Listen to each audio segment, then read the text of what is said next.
Hey everybody, Dietric Williams here, your navigator here to take you from where you are to where you want to be. And welcome to another edition of Info on the Go.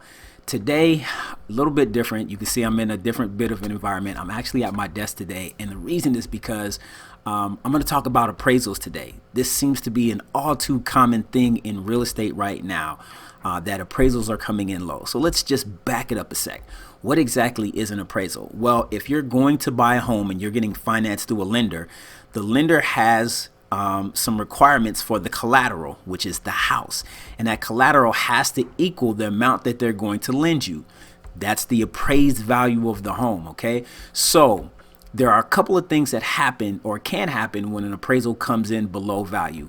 One, as the buyer or the seller, you can ask the price be lowered to the amount of the appraised value. So for a buyer, that's great news for you because you're going to pay less than what you would have offered. For a seller, probably not so much. But if you don't have any other offers that are on the table and you think the appraisal is really valid, that may be a way to go for you to get the sale done and consummate the deal.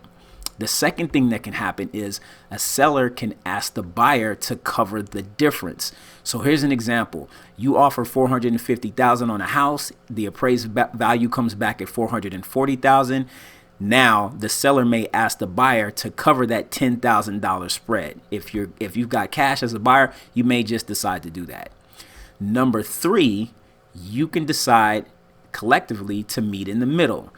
Taking that same example of $450,000 offer price and $440,000 appraisal, the seller can lower the price by $5,000 and the buyer can come in with an additional $5,000 to cover that $10,000 spread again. Fourth, you can challenge the appraisal. This doesn't work all that often. I've seen it done a couple of times, but as a seller, you can go back to the appraiser and say, hey, I don't think the comps that you chose to do the appraisal justify or do justice to what's happening in the area. So here are a couple of other comparative properties that I'd like to show you, and let's see if we can come up with a new appraised value. Now, each appraiser is going to operate differently, and all of those numbers, you can have 10 different appraisers appraise the same home, and I can almost guarantee you they'll all find a different amount. They'll roughly be the same, but they're going to come in at varying amounts. And so the challenge to that is the lender has to agree to your challenge and to the new comps that you have. Some will, some won't. So that's why we rarely ever see this done, but sometimes it does happen. The fifth thing that the seller can do is actually let the deal lapse and put the home back on the market. Now, if you've got a lot of offers that are out there on the table, this can work well for you, that you take that gamble and take that risk, because you may find somebody that comes in that will offer more cash or will actually offer cash where the appraisal is not a contingency to the deal.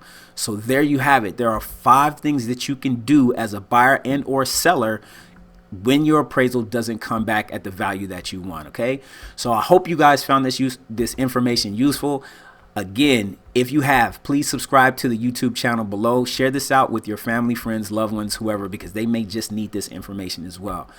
I thank you again for watching. I'm Dietric Williams, your host. I'll see you guys next time.